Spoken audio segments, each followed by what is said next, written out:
Business News. Kenya Aviation Workers Union says it has not threatened any boycott ahead of Kenya Airways' launch of direct flights to New York, USA. It, however, says the airline's management must sign with it a new deal to take care of its members' interests ahead of the long-haul flight. Dennis Otieno reports. With only a few days left before the inaugural direct flight between Kenya and the USA, panic is fast spreading at the national carrier.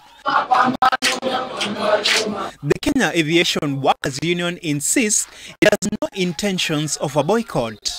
KAU is not sabotaging the New York flight. We have not issued a strike notice. We have not called for work boycott on 28th, the way he is purporting. But it has put across condition it says the management of Kenya Airways must meet before they give their memberships the green light for the much anticipated takeoff. Our members, cabin crew, cannot be assigned duties beyond 15 hours.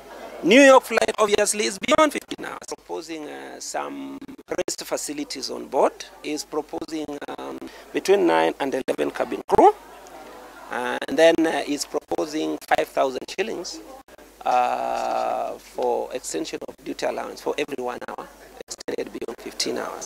The union also says Kenya Airways Chief Executive Officer Sebastian Mikos has not been available to them to discuss the burning issue. How can you write a letter on 16th, deliver it to us on 16th, expect us to form an opinion, take a position, be ready to negotiate it on 16th? That is what Sebastian is subjecting us to. And he's not telling that to the Kenyans.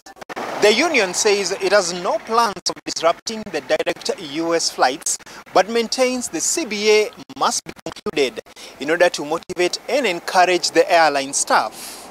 We want our members to operate the New York flight legally,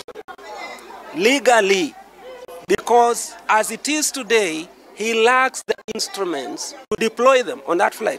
The position taken by the union said to have rattled government, with Transport CS James Macharia calling for patience. It is uncalled for, is untimely, and is not necessary, because these workers should be celebrating that they have an airline which is flying to the US.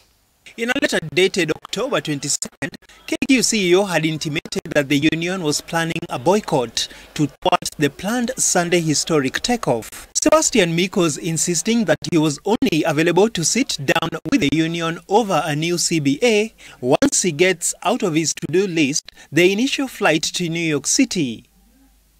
Dennis Otieno, Citizen TV.